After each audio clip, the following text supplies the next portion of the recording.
pessoal, estamos agora no livro de 2 Reis em nossa jornada conhecendo a Bíblia. A gente entende que 1 e 2 Reis é um livro só, né? E ele foi dividido em 2 partes para facilitar o estudo, a leitura e na época antiga até mesmo o transporte, pois era em forma de rolos e pergaminhos, né? Então era muito grande para ser um livro só. Ele continua a jornada, vemos a morte de Acabe, nós vemos também o reinado de Josafá, reinado de Acasias em Israel. Então aqui continua a sucessão dos reis, ok? Na primeira parte então desse livro, nós vamos continuar vendo a relação muito forte entre os profetas, em especial o profeta Eliseu, com relação aos reis de Israel e de Judá. Então, o profeta Eliseu, aqui no capítulo 1 e capítulo 2, nós vemos o finalzinho das profecias de Elias, da forma com que Elias, né, é levado ao céu, porque Elias não morre, Elias ele é transportado por Deus em uma carruagem de fogo ao céu. Então, é interessante, né, esse final da história de Elias. Antes disso, o rei Acasias, ele manda, né, prender Elias. E 3 vezes, levarem Elias lá para falar com ele. Era uma prisão, né? E três capitães são enviados, né? O primeiro vai e Elias, então quando vê ele chegando com um monte de soldados, Elias se sente acuado, né? Percebe que vai ser preso e ele então manda vir fogo do céu. E o fogo do céu vem e destrói aquela guarda. Na segunda vez acontece a mesma coisa, mas o terceiro capitão ele é mais sábio, ele se prostra, ele pede misericórdia, ele diz: olha, eu sei que tu pode mandar fogo do céu, mas tenha misericórdia de mim, da minha família, enfim, né? Eu vou te levar em segurança para falar com o rei. E então ele vai. Depois mostra aqui o que acontece com Acasias até a sua morte, né? Com esse rei que tinha mandado então buscar Elias. E no capítulo 2 nós temos o finalzinho da história então de Elias com Eliseu, a relação de Elias e Eliseu e como eles fazem essa transição desse discipulado, né? Agora então Eliseu vai assumir o lugar de Elias. E é interessante que Eliseu pede para ficar com Elias até o final, né? Elias várias vezes diz: não, fica aqui que eu vou ali. E Eliseu diz: não, aonde tu for eu vou. Eu não vou te abandonar. Isso é muito legal, né? Ele não abandona o seu líder espiritual, ele não abandona aquele que o chamou. E ele fica até o final, inclusive ele vê aquela carruagem de fogo levando Elias. Mas antes disso ele pede algo para Elias. Elias pergunta o que ele quer e ele diz: eu quero a porção dobrada da tua unção, né? Do teu espírito. Então, no final ele ganha a capa de Elias, né? E com essa capa ele ganha a porção dobrada. E você vai ver a porção dobrada se realizando materialmente na vida dele, né? De forma concreta, por meio dos sinais e milagres registrados. Elias teve 8 sinais ou milagres registrados, enquanto Eliseu teve 16. E nós vamos ver em 2 Reis, então, esses sinais e tudo o que acontece através de Eliseu.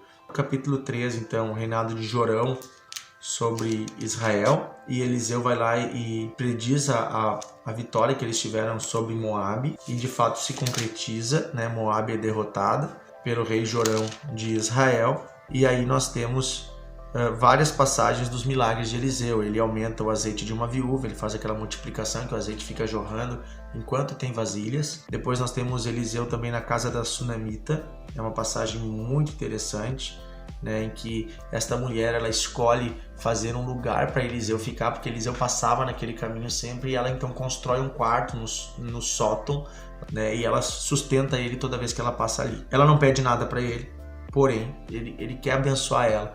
Então o seu moço, né, vai lá e faz uma pesquisa e descobre que ela não tem filhos. Então ele profetiza que ela teria um filho e ela tem. Porém, anos depois nós vamos ver esse filho morre, né? Tem uma doença, né? Uma situação, fica com uma dor muito forte e morre. Então ela vem e traz o menino para Eliseu, né? Ela no caso bota ele em cima da cama onde Eliseu ficava e ela vai lá atrás de Eliseu. No caminho o marido pergunta: tá tudo bem, mulher? Tá tudo certo? Ela diz: tá tudo bem. Então ela vai até Eliseu. Quando chega em Eliseu, aí sim ela chora, ela clama, e Eliseu então volta lá e Eliseu ressuscita o menino. Tem outros milagres, né?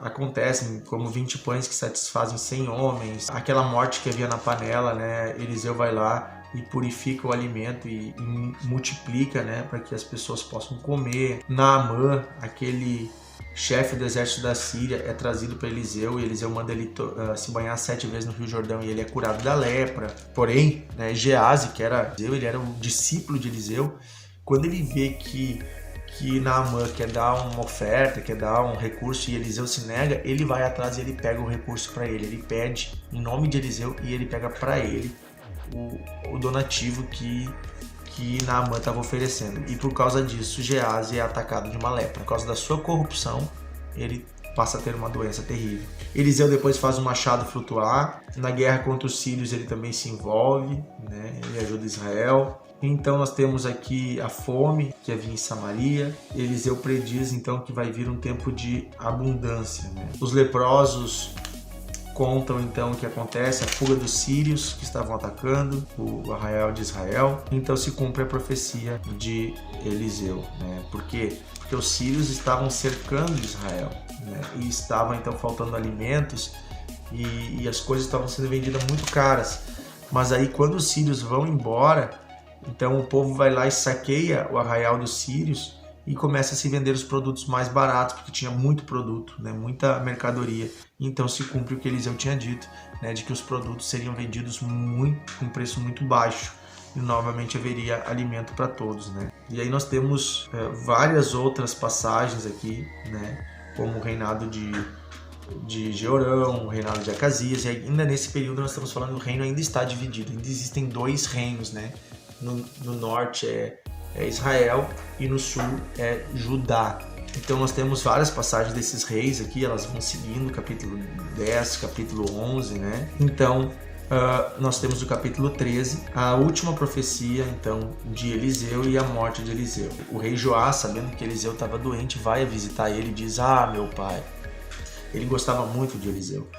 E Eliseu então dá para ele uma palavra profética, diz: pega uma flecha, fira a terra com uma flecha. E essa era uma palavra profética, porque aquilo significava que ele iria derrotar, né, os seus inimigos que estavam na sua terra. Porém, ele, ao invés de ferir muitas vezes, ele feriu apenas 3 vezes a terra. E daí Eliseu diz: olha, eu pensei que tu ia ferir muitas vezes a terra, que tu ia jogar muitas flechas, mas tu só jogou 3.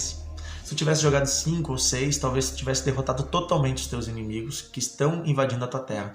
Mas porque tu só lançou 3 vezes, Deus só vai te dar 3 vitórias sobre eles. E ali mostra também a fé que nós devemos ter, né? Porque quando ele recebeu a palavra profética, ele devia ter tido fé e ter cumprido toda ela, né? E ele não cumpriu. Isso mostrava também que ele não tinha determinação para cumprir toda a vontade de Deus. Então nós temos vários outros reinados aqui, né? Nos capítulos 14 e 15 tem o resumo de vários reis, como Amazias, Joás, né? Jeroboão II em Israel, Azarias em Judá. Você vai vendo que sempre vai contando a história, né, paralela entre os reis de Judá e os reis de Israel. Às vezes conta a história de 2 reis de Israel e 1 rei de Judá. Depois conta às vezes 2 reis de Judá e 1 rei de Israel. Por quê? Porque é o período concomitante. Às vezes ele reinou durante 30 anos, então morreu. Mas daqui a pouco lá no outro reino, nesses 30 anos reinaram 2 reis diferentes. Um reinou 10 anos, outro reinou 20. E ele vai trazendo então essas histórias do que esses reis fizeram. Tem um resumo de cada reino, de cada reinado, né? E também a forma com que eles morreram. E tenta dar uma explicação teológica do porquê as coisas aconteceram desse jeito. Até que então no capítulo 16 nós temos aqui a história de um rei que fez um reinado terrível, né? Foi o rei Acás de Judá. Acás foi um dos reis que mais contaminou Israel com idolatria. E ele estabeleceu muitas coisas terríveis assim em Israel, lá em Samaria. E é interessante que aqui diz, né, que Acás, a história dele está escrita num outro livro, diz aqui, né, em 2 Reis 16, 19. Por acaso não está escrito também no livro da história dos reis de Judá? Então, esses livros, 1º e 2 Reis, eles foram escritos baseados em outros livros que haviam naquela época, que nós não temos mais hoje. Seria um livro chamado História dos Reis de Judá e outro chamado História dos Reis de Israel.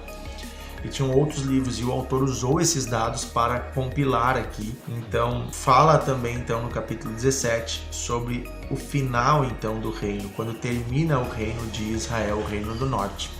Como termina o reino do norte? Ele termina com a invasão dos assírios, né?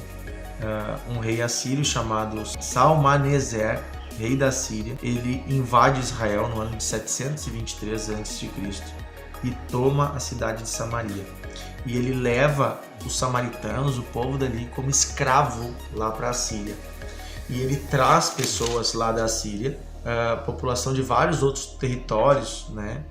População da Babilônia, Cuta, Ava, Amate e vários outros lugares para povoar de novo Samaria e os territórios de Israel.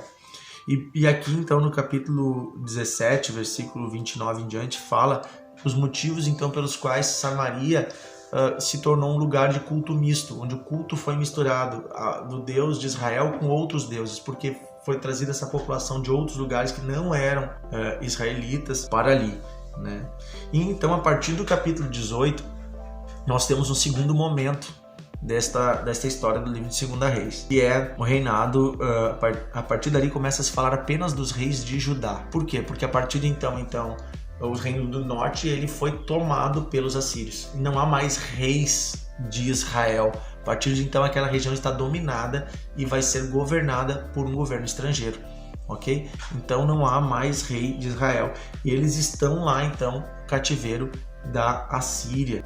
Nós vamos ver depois nos livros dos profetas muitas menções do que acontece nesse período. Inclusive depois, quando nós vemos que o livro de 2 Reis ele termina quando o segundo reinado, o reinado do sul, ele também é dominado então pelos babilônicos. Os babilônicos vêm, invadem, né, destroem Jerusalém e levam o povo como cativo lá para a Babilônia. Vai ser esse o final então do livro. Então, quando os dois povos, os dois reinos, tanto do norte quanto do sul, são dominados por povos estrangeiros. E aí, então, esse é o contexto no qual vai acontecer outras histórias que nós vamos ver depois, registradas nos livros dos profetas, como a história de Daniel. Ele está lá no cativeiro da Babilônia. Mas então, para finalizar, nós temos dois reis, no caso, bem importantes aqui, que nós vamos ver. O primeiro deles é Ezequias. Ele foi filho de Acás. E Ezequias, então, ele vai, como eu falei antes, né, Acás havia feito um reino terrível, e Ezequias ele vai herdar então esse reino do pai. Capítulo 18, versículo 2 diz assim: tinha 25 anos de idade quando começou a reinar e reinou 29 anos sobre Jerusalém. Sua mãe se chamava Abi e era filha de Zacarias. Fez ele o que era reto perante o Senhor, segundo tudo o que fizera Davi, seu pai. É interessante que ele não escolhe seguir o exemplo do seu pai, no sentido genealógico, que era Acás, mas ele escolhe o exemplo de um outro pai, que é Davi, que era seu tataravô. Então ele escolhe seguir o que Davi fazia e fazer o que é certo. Então ele destrói os altares dos outros deuses, tudo que o pai dele construiu, fez de errado, ele destrói, né? Quebra as colunas, deita abaixo os postes ídolos, faz em pedaços a serpente de bronze, confiou em Deus, diz no versículo 5, de maneira que depois dele não houve seu semelhante. Olha só que forte isso. E ele fez algo lindo.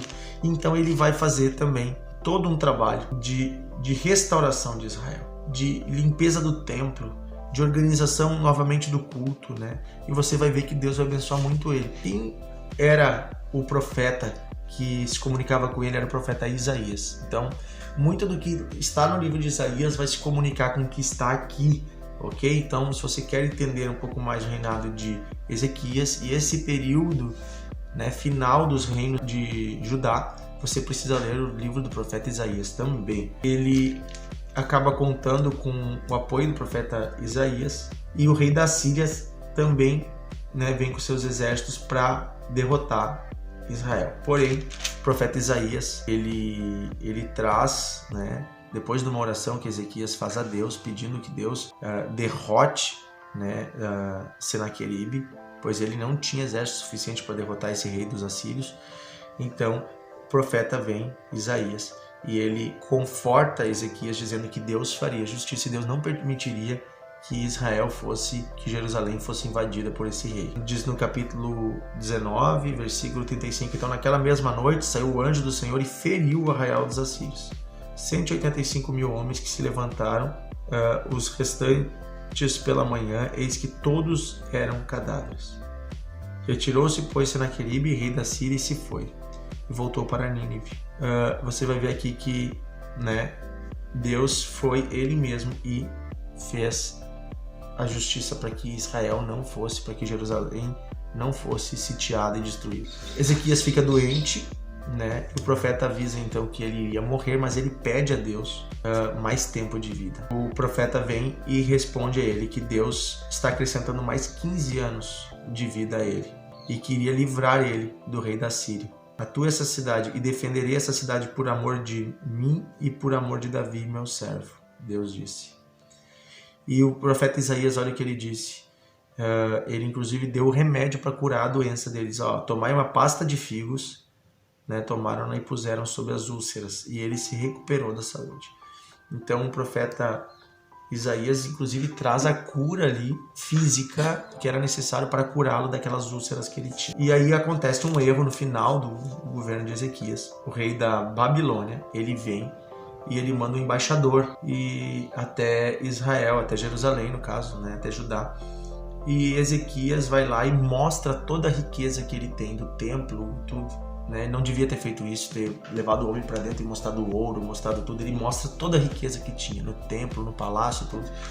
E então o profeta veio, né, Isaías, e disse: ouve a palavra do Senhor, eis que virão dias em que tudo quanto houver na tua casa, com que entesouraram teus pais até os dias de hoje, será levado para a Babilônia. Não ficará coisa alguma, disse o Senhor. Deus mostra para ele que aquilo que ele mostrou para o homem iria fazer com que no futuro os reis da Babilônia quisessem vir invadir Jerusalém por causa da riqueza. Então a gente tem que tomar cuidado. Aqui também fala, né, sobre a nossa ostentação, sobre nós ficarmos querendo mostrar para os outros aquilo que Deus tem nos abençoado, ou querendo expor, porque isso muitas vezes pode se tornar em laço, pode se tornar em algo que as pessoas podem começar a planejar, né, coisas contra nós. Mas não só isso, né? Nós estamos mostrando que a nossa alegria, que a nossa felicidade está nos bens, enquanto não é isso que Deus quer. Nossa alegria tem que estar no Senhor, né? Então nós vemos depois, né, a morte de Ezequias, o reinado de Manassés, né? Então a morte de Manassés, o reinado de Amon. E aí então depois nós temos o último rei que fala um pouco mais, que é Josias. Amon foi um rei que de novo fez coisas terríveis, né? Abandonou a Deus, o Deus de seus pais, não andou no caminho do Senhor. Então ele fez coisas terríveis em Israel, mas depois dele vem um último rei do qual nós temos mais informações, que é Josias. E Josias, ele vai fazer um reinado muito bom. E algo lindo vai acontecer aqui. Ele começou a fazer uma obra de reforma na casa de Deus, no templo. E nessa reforma do templo, ele chamou o sacerdote, o sacerdote Ilquias, né? E ele deu recurso, deu dinheiro. Quando Ilquias entra no templo e começa a tirar o lixo que tinha lá dentro, toda a sujeira e tal, ele acha algo. Então diz no capítulo 22, versículo 10, relatou mais o escrivão Safã ao rei, dizendo: o sacerdote Ilquias me entregou um livro. E Safã leu o livro diante do rei. Tendo o rei ouvido as palavras do livro da lei, olha só, rasgou as suas vestes. Ordenou o rei a Ilquias, o sacerdote, né, e a todos que estavam ali com ele: ide consultar o Senhor para mim perante o povo, pelo povo e por todo o Judá, acerca das palavras desse livro que se achou. Consultam aqui a Deus, né, por meio dos profetas, e de fato aquele era o livro da lei. Na verdade, o que eles encontram dentro do templo perdido era a Torá, era o Pentateuco, os 5 primeiros livros da Bíblia: Gênesis, Êxodo, Levítico, Números e Deuteronômio. Que quando ele lê esse livro, ele se dá conta de quão distante ele está de Deus. Veja que então por muito tempo havia sido esquecido a palavra de Deus. Por isso que Israel estava como estava. Tudo o que nós vimos até agora no livro de 1 Reis e 2 Reis, certamente todas as atrocidades é porque o povo esqueceu da palavra de Deus. E agora, quando ele vai fazer uma faxina no templo, ele encontra lá dentro do templo a palavra. Então o sacerdote lê a palavra, nem o sacerdote não conhecia, fica pasmo e manda para o rei. O rei lê a palavra. Quando leem para o rei, ele fica tocado e ele diz: nós estamos em pecado. A palavra revela quem eles são e como eles estão. Então ele se arrepende. E Josias, então, no capítulo 23, ele renova a sua aliança com Deus. Ele manda purificar o templo, renovar o culto. Eles derrubam o altar que tinha em Betel, né? E eles celebram novamente a Páscoa e Deus volta a habitar no meio de Israel. E você vai ver que o reinado de Josias é um reinado de paz e bênção. Olha só que coisa linda, né? A piedade de Josias, ela é trazida aqui, né? E então nós temos os últimos reinados aqui, né? O reinado de Joaquim que vem depois. E nesse reinado de Joaquim é quando então o rei Nabucodonosor vem, rei da Babilônia, né? Aquele povo a quem aquele outro rei mostrou aquela riqueza, vem e invade Jerusalém, cerca Jerusalém, destrói a cidade e leva o povo cativo para lá. Entre eles leva Daniel, Sadraque, Mesaque e Abdinego, toda essa história que nós vamos ver depois no livro de Daniel, que então foi na época de Zedequias, né, a queda de Jerusalém. E no final nós percebemos que Joaquim, esse rei, né, que foi levado para o cativeiro da Babilônia, quando troca o rei da Babilônia, né, o rei Evil-Merodach se torna rei da Babilônia, ele honra Joaquim, ele tira Joaquim da prisão e deixa Joaquim comer na mesa com ele. Deus assim então honra o rei, mesmo lá, né, fora do seu reino, mesmo não tendo mais poder de rei, ele é honrado no final dos seus dias. O livro de 2 Reis nos conta muitas histórias, mas principalmente mostra o que acontece quando nós nos afastamos da palavra de Deus. O que acontece quando nós vivemos com leviandade as coisas de Deus. Mas também mostra o poder de Deus, que sempre envia pessoas para nos alertar. Os profetas aqui representam o que o Espírito Santo faz hoje em nossos corações. Representa também o papel da igreja, dos pastores, dos líderes, daqueles que são chamados por Deus para nos chamar a atenção, nos corrigir, nos levar ao arrependimento, nos levar a uma vida de piedade por meio da palavra de Deus. Que Deus abençoe você, que você entenda melhor o livro de Reis e que possa aprender muitas lições com essas histórias que estão todas relatadas aqui. Nos vemos então agora, né, no livro de Crônicas, 1ª Crônicas, 2ª Crônicas. Até lá!